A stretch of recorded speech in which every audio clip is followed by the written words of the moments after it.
Zone. My name is Dr. Don Jolly. I am a freelance writer whose work has appeared in various publications, and I'm also the editor-in-chief of Encyclopedia.zone, the internet's premier home for literary shitposting.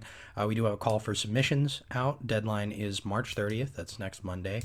The subject is Quarantine Fun Zone.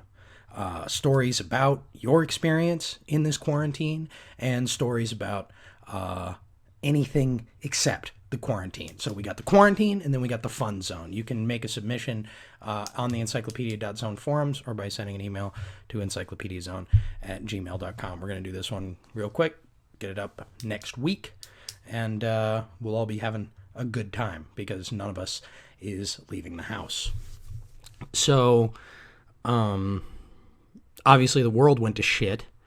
I did a video last week, I guess the week before last, where I said that this was the biggest fallout of this was going to be economic. And I still hold that, I still hold to that idea. I myself lost my part-time job. I cannot file for unemployment because my good job, I'm a 33-year-old man, okay, and I have a job that is considered desirable, especially by some of the people that I know that are artists. So, we're looking for part-time work because we want to spend time working on our art stuff, which for me means trying to write and constantly being overtaken by a great acedia. But, everybody's got their own particular way of doing it. You want to get a part-time job, you want to get some money, get some stability so that you can practice your craft, right? Everything good. My good job, my desirable job, I'm not technically employed by the company that I work for. I work for a staffing company. So even though my hours have been cut to 0, I cannot apply for unemployment because the staffing company technically holds my contract, and they have they have to give me a new assignment within a couple of days if I request it. I don't want a new assignment. I like the place that I work. I don't have a car. It's very convenient for me to get to the current place that I'm working. There's a lot of reasons why I don't want to apply for a new assignment, but I also can't apply for unemployment, and the place that I work is closed by city ordinance because Austin, Texas, where the zone is HQ'd, is undergoing a stay home, work safe lockdown because of the COVID-19 virus. And basically that means that I can be fined $1,000 if I'm caught leaving my house for any reason other than getting groceries, doing laundry. You are allowed to go outside recreationally. I don't know how enforceable any of this is, but, just for health reasons, because, I don't want to downplay the health side of this thing. Obviously, the United States, according to a bunch of spurious numbers, because I don't trust the numbers coming out of either China or Iran, the United States now has the most cases of COVID-19 in the world. I've been hearing very disturbing reports from medical professionals in New York. Thankfully, it hasn't hit that hard down here yet. The hospitals aren't overloaded and everything like that. But 3.3 million people are out of work. 3.3 million people applied for unemployment. So this is a weird one, man. This is a weird one. I've been having a hard time getting my thoughts together to make a video about this because I've been very angry. And you don't want to project just purposeless anger out into the world if you can avoid it. And especially if it's not going to be funny. And the things that I was saying would both get me banned from YouTube and not be funny. So let's try to avoid that if at all possible. But it's a big one, man. I mean, this is everything that you take for granted about American life has been upended in the last couple of weeks. And I think that people are starting to realize how fragile the system that they exist in is. And this is why I said, the big threat here is economic. And we've created a system of life that's so dependent on consumer spending, that's so dependent on this constant, aggressive, consuming marketplace, that all it took to destroy it was a cough. And once again, I'm not trying to minimize the health ramifications of this. And also, I am stealing that "all it took to destroy it" line was a cough from Max Roderick, who's the poetry editor here at Encyclopedia.zone. That's the role of the poetry editor here at the Zone. You come up with those juicy tidbits, and then I use them in a YouTube video and get those big several thousand views. But yeah, if you're the kind of person who's like an internet shit poster, especially like a Chan internet shit poster, an MDE person, you know, kind of in the phylum that I find myself in, this is exactly the kind of instance that you've been warning people about for years. Now, I don't want to say that, like, you know, we've been anticipating a viral outbreak that upends society, because that's not necessarily true. I mean, I don't know if I had any specific vision in my mind as to what event it would be that broke the illusion, but we've been anticipating something that makes people realize, like, oh my God, 90% of what I've been thinking and doing with my life is bullshit. And this thing that we've built is not sustainable. This system, this society, this civilization, however you want to think about it, is incredibly fragile. And I think people are starting to realize how fucking fragile it is. Now, in that video I made a couple of weeks ago, which is called the Shit Posters Apocalypse, because I said that people were going to have to be, they were going to be shunted onto the internet, and the internet was going to take on this much expanded social role, which I think is happening. I said that it was going to force through necessary reforms. Because at the end of the day, I said, and I'm quoting myself indirectly, so maybe I didn't say exactly this, but I said something in this spirit. I think at the end of the day, the powers that be, the government, the corporations, you know, ultimately they're composed of people, and I don't think that they're going to steer us on, like, if the choices are change or suicide, I think they choose change. Based on the evidence of the last couple of weeks, I think that they're actually choosing suicide. I think that we're going with option B on this one. And it's ridiculous. I mean, you know, I spend all day reading the news. You know, I have a subscription to a couple of newspapers, and I've been, you know, because of wanting to do political reporting and, you know, covering the election, I've been reading a lot of, especially like left-wing Twitter. And, you know, you read Poll. I see Poll getting a little bit more left-wing in the aftermath of the COVID disaster, which, you know, is amusing to me. Maybe satisfying on some level. I mean, I don't know. It's just, it's hard to have a political take about this, because this is the failure of politics. I mean, we just got this $2 trillion aid bill pushed through, right? Bernie Sanders made this big stand in the Senate yesterday about adding full unemployment benefits to the bill, which was actually a provision that he did not introduce. I think that was Schumer that introduced it, and he basically just like fought for it and got it in the bill at the last minute. And some people are saying this is not really a victory, because ultimately, not really a victory for working people, I should say, because ultimately, this is a $2 trillion stimulus bill for corporate America that's concerned with pumping up defense contractors, the casino industry, and, you know, the cruise ships don't get it this time around. But everybody is assuring them that even though their companies actually pay taxes in foreign territories, that they're not incorporated in the United States, there's some relief coming their way too.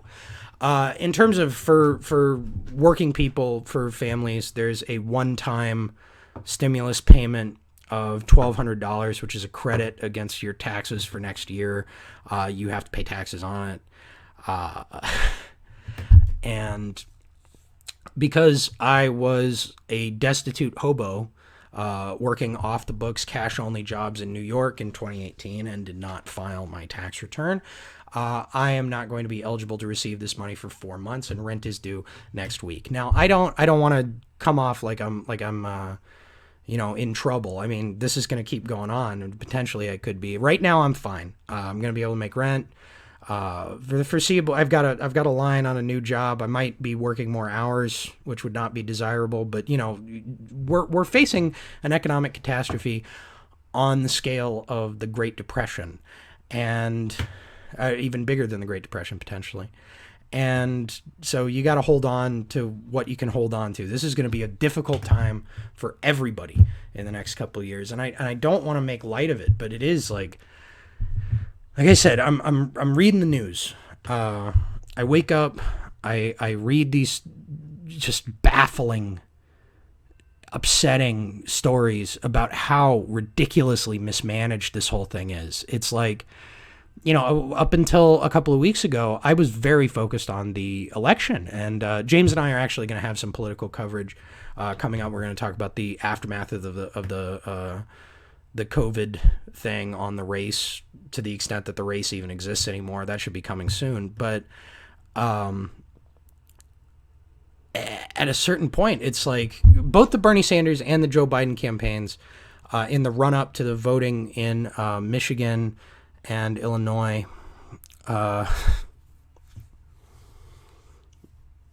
not Michigan, Illinois and Arizona, Florida, in that pack of primaries, both of the campaigns were telling people, if you're not showing symptoms, go out and vote. The Joe Biden campaign was a little bit more vociferous about it, but there were Bernie Sanders surrogates saying things like that. And as a consequence, on Tuesday, in the middle of a viral outbreak after some municipalities had already been shut down, when it was like well known, like we'd already seen what was happening in Italy, we'd already seen to some extent what was happening in China, because once again I don't trust the Chinese. I don't trust the numbers that are coming out of China, and I think that's just a smart policy about anything that you hear about this virus, honestly. But we already knew how important it was to sort of get these quarantines going, and what a life-saving measure it would be. We told people to go and collect in sometimes unventilated basements, in large multi-hundred person groups, in order to exercise their sacred franchise and help determine the nominee of the Democratic Party. And I remember that night, like I was watching Joe Biden's Twitter giving these inane, like, yeah, we won Illinois. And it's like, I spent the whole day looking at polling workers uploading videos and photographs, voting machines not being delivered, there being no hand sanitizer, no kind of healthcare supplies of any kind at a lot of these polling places. I actually, if you want to go back one video, I called up the Illinois Democratic Party and asked them to direct me to a polling place while coughing my lungs out, and they were more than happy to do so. I've one that I recorded, but I was doing it all day. I did it to Florida, I did it in Arizona, and they don't give a shit. They killed people. They sent people out to go get an infectious disease and die for the purpose of their ridiculous ritual. I mean, what do you have to say about that? What is there to say about that? It's unreal. And, it's at a certain level, like, that I know that my stance on reporting on the election is, this is religion. This is about belief more than it's about actual practical politics. And belief is even the wrong way to put it. It's like people live in a reality where, like, the way that they express their power, the way that they feel in control, is they go out and they select that representative. Mostly you select a representative for national office. We're not necessarily talking about the down ballot stuff. I think that when you get into local politics, and as you gradiate towards like the super local politics, there is a greater possibility to actually affect change. But at the presidential level, I think that this is mostly a symbolic thing, and this is how people interact with mass media. This is how you sort of give back to mass media, is you go out and you cast your vote, and you feel like you've had some effect on casting the biggest and most popular television show in the United States. Not just television show, but like the biggest online drama, the biggest radio story, like the dominant mass media narrative, which is presidential politics, for whatever reason. You feel empowered because you've made your stand, you've chosen your guy, you've picked your fighter, and you feel like little wage slave, fucking cyberpunk dystopia, gas mask wearing grocery hog. You feel like you've got some fucking power. You've got some fucking juice, man. This is the religion that places you clearly in your time, in your space, that tells you not only who you are at this moment, but who you are going to be in the future and who you were in the past, what America was in the past and what America will be in the future. And now it's just so farcical at the point where you're killing people for the sake of this illusion, where you're letting them die. To what degree can you possibly respect that illusion? To what degree can you care about it? I have nothing but contempt now for this process that, I was at least interested in enough to write about it. I'm going to keep writing about it, going to keep talking about it, but this changes a lot to see that bold inhumanity. And it's just been compounded in the days since. I mean, the Trump administration has blundered their way through this. It's ridiculous. The man only sees the stock market. His administration only sees the stock market. Everything he says is directed towards that financial reality and not to the reality of the 3.3 million people that just lost their fucking jobs. He doesn't care. They don't care. They don't even perceive it. And that's the scary thing, because it's like both the Democrats and the Republicans got together on this fucking aid bill, this $2 trillion aid bill, and all those nice pronouncements. Bernie Sanders with his $2,000 a month, Andrew Yang saying that we should get his UBI plan started up. Trump was even messing around with that idea. It got compromised and run through the ringer until it was unrecognizable. And the industries don't have to worry, because the industries have direct representatives who could go in, grease the wheels, make this whole thing function for them. But the working people, nobody gives a fuck about us. We are on our fucking own. And that has been just highlighted and underlined again and again and again over the course of this last couple of weeks. While the fabric of our society, which usually does such a good job at keeping people sort of anesthetized, has completely fallen inward. There's tension on the streets and fear. I went walking the other day, like around 9 o'clock at night, and I went out to grocery store parking lot, just a little ways away from my apartment, and a guy on the other end of the parking lot, nobody's out on the street, so it was just me and this guy separated by a vast Texas expanse of asphalt. And he yelled, "You! I'm gonna fucking kill you!" And then he started walking towards me, and I ran away. And I ducked down a side street, and I got home. What I'm saying is, we've broken time and space to the degree that 9 p.m. In Austin, Texas, has become 3 a.m. in Flatbush, Brooklyn, which is an interesting morbidity. People are scared, huge lines at the grocery store. I still can't buy fucking toilet paper. Thanks a lot, assholes. But, at the same time, I read the news. I wake up every day. This has become my routine. I sleep as long as I can. I wake up. I read the news. And aside from that, I sit around my apartment. I try to write. I read. I pass the time. I don't have a job. I'm waiting to hear if I'm going to have a job at the end of the week.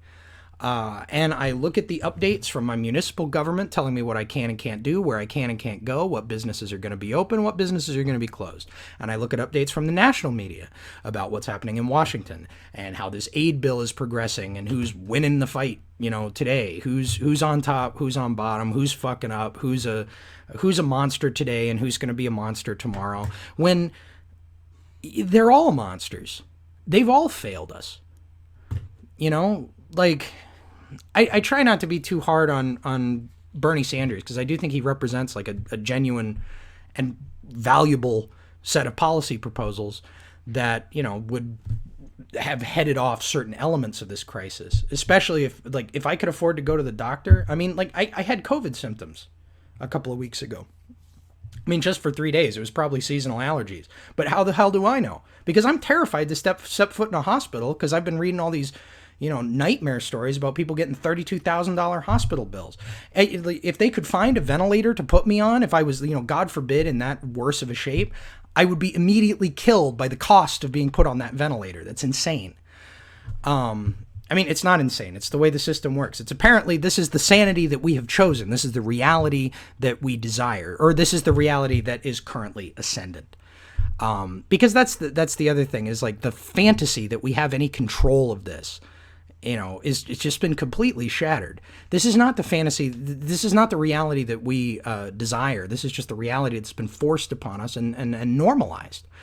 And so I read that news and, this upsetting, angering news. And it makes the boredom and the banality of the rest of the time, because ultimately, like, I've got plenty of food. I'm doing fine on, all the essentials. For the foreseeable future, I'm good. And I hope that everybody out there is good as well. Things are destabilized, but like on a day-to-day level, I'm not in that much trouble. Aside from like things being like tense and weird on the street, like ain't nobody busting down my door. There ain't cops in the middle of the street. Like everybody is complying with this thing pretty well. My life continues to be pleasurable and comfortable within the normal American means. I've got a chair. I've got water. What more do I want? But when you read the news, it connects you up with that grander narrative. And Andrew Yang on Twitter the other day, he said, I think that it would help people if they were to keep a journal through this experience. And I see a lot of people sort of, voicing similar ideas that like we have entered history because of this. Of course, history existed before. We were part of history before. You're a part of history whether you're paying attention to it or not, because everything that you do is adding up to the future that the next generation will inherit, and eventually you will have to explain it to them, and this is history. But there's this idea that we're living in grand times. We are living in a very specific subset of the 21st century that will be written about and chronicled in the future, that our experiences are valuable right now. And of course, I think that everybody's experience is valuable at any time, not just when there's a gigantic viral outbreak. And I'm very interested if anybody wants to write about what their quarantine has been like. If you got an interesting story, I'd very much like to hear that. But my experience is really only valuable and historical in so much as I can put it in the context that the national media has provided for me, in terms of like saying how bad things are in other countries, how bad things are getting in New York. And of course, the local media, like the people that are telling me why I need to shelter in place, what the shelter in place, what it entails, the reasons for these things, what we're trying to prevent, what we're trying to avoid. I can take my own banal experience of just staying in the apartment, drinking water and eating corn chips, and connect it up with this larger historical narrative, which is about the decay and collapse of a way of life that I guess has persisted since the end of the last war. The Second World War, I mean, because there have been so many. You know what I keep thinking about? I keep thinking about SeaWorld. So, if you're a younger cat, you might not have gone to the SeaWorld parks. They kind of got like a bad reputation because they abuse whales and dolphins. And they do, and they deserve it. But, when I was a kid, I grew up in I was born in the 80s and grew up in the 90s. And I grew up in Texas. And one of, my big family destinations was the SeaWorld water park because, you get to go see aquatic life. And we were in a relatively landlocked situation. We were many, many miles from the nearest beach. And the Texas coast is pretty rough. It is a industrial contamination zone filled with jellyfish. So it's not exactly the white sand beaches of Waikiki. So, you go there, you see dolphins, you see manta rays, you see sharks, you have this aquatic experience. And the SeaWorld that I went to was in San Antonio, which is the town I grew up in, or at least for part of my childhood. And I moved to Austin pretty early. And so San Antonio their only source of water is an aquifer, the Edwards Aquifer, that was so undersupplied, even in the 1980s and 90s, that every summer there were very strict water use restrictions that were put in place on the populace, because there's this constant fear that the aquifer is going to be exhausted and that there's going to be a serious water problem in San Antonio, Texas. And this is the place where they built an aquarium with multiple killer whales living on premise in giant tanks. This is the location of a water park. This is a place where when you walk through awnings under the sunlit walking paths, you are misted with water. It is a massive, massive waste of a very, very valuable resource. And if you think about it for even half a second, you're like, why did anyone think that this was sustainable? Why did anyone think that this would work long term? And the answer, of course, is that nobody was thinking long term. Short term, you think, man, wouldn't kids from this arid climate want to see stingrays and sharks? There's a lot of people in Texas, a lot of municipal areas that can sort of feed into the San Antonio for tourism reasons. It makes a lot of sense to build a marine park or any kind of theme park in the San Antonio area. And so they did. And they made money. They made money off of people like me who wanted to exist, who wanted to see the fucking dolphins. I was a dumbass kid. I want to see the fucking dolphins. I don't give a shit what infrastructure it is that is propelling the dolphins to me. I just want to see the dolphins. And they made money and they made money and they made money. And all it would take is the slightest tweak. And suddenly, nobody's making money at all. The whole thing is broken. The whole thing is busted. It's short-term thinking compounded over years. Short-term profit-based thinking compounding over years. And that's not the way you build a sustainable civilization. That's the way you build a patchwork of incredibly fragile subsystems that, once again, all it takes to destroy them is a bad cough. And then they're gone. Like, this idea, I see Trump saying this, that we're going to go back to work, everything's going to go back to normal. And I know that he's saying this for the sake of the markets. Because he wants to calm down all the panicky stockbrokers. He wants number green. He wants number to be green. We are not going to go back to normal after this. We are never going to go back to normal again. There is no normal. The thing that we built has failed. It is failing to take care of us. It is failing to provide even basic sustenance for the people that have paid into it for so long. And it's failing now to address its own collapse. I mean, we're going into a congressional recess. Great. All right. I mean, I would imagine there's going to be some kind of extension or something. I mean, they're more concerned with the casinos and the cruise ship industry than with 3.3 million people that are not going to be able to pay the bills next week. Insanity. And, we can have debates back and forth about the relative merits of a command economy or a free market.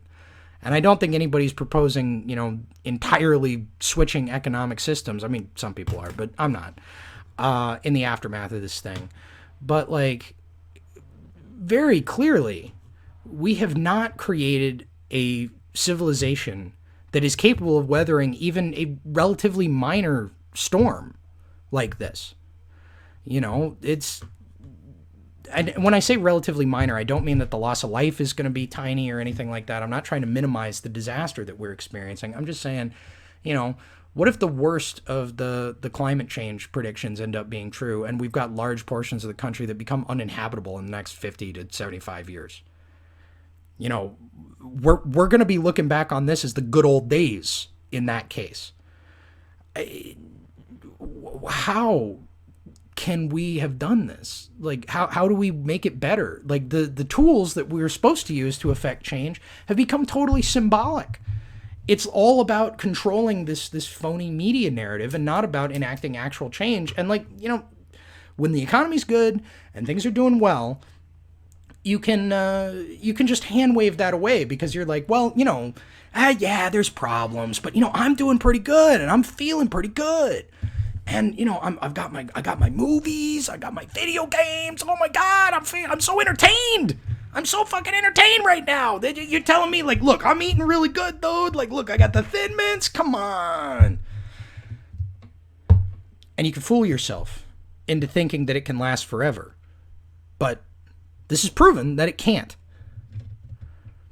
And not only is it proven that it can't, it's proven that this politics, American politics, this thing that is supposed to give the people a way to guide the ship ever so slightly in a direction that will make society sustainable for them and pleasant and livable for them, is not answerable to their control at all. It is in fact in the pocket of what I believe to be inhuman enterprises, because these corporate entities that are legally people are the things that get people, individual people, to act in this short-term profit-seeking way, this very rapacious, incredibly short-sighted mode of thinking is encouraged by being part of a large gestalt organization whose ultimate, you've got all these people in all these different positions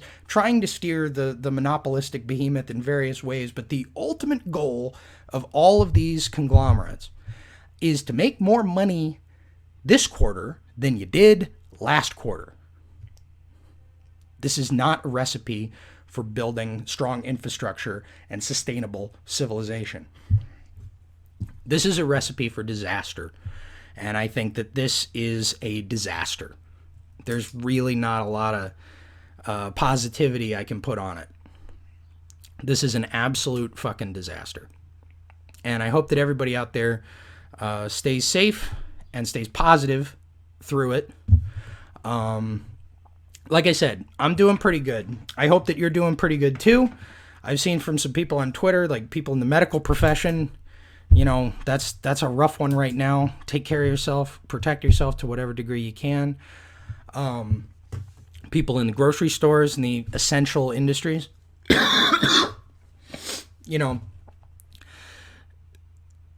you guys are doing a fucking real thing. Like H-E-B down here in Texas, like the big grocery store chain, they're holding this fucking place together.